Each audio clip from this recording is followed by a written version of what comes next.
Hello guys, in this video, I'll show you how to connect WhatsApp to Meta Business Suite.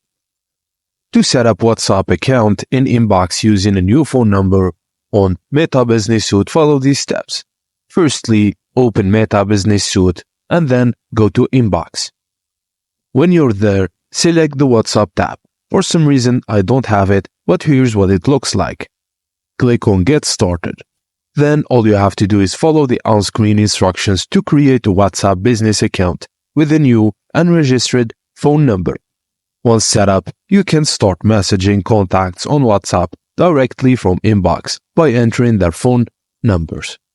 This process allows businesses to manage WhatsApp messages through Meta's platform, or it gives the clients permission to contact you via your WhatsApp number. And that's it guys, as simple as that. Thank you for watching and please don't forget to like and subscribe for more.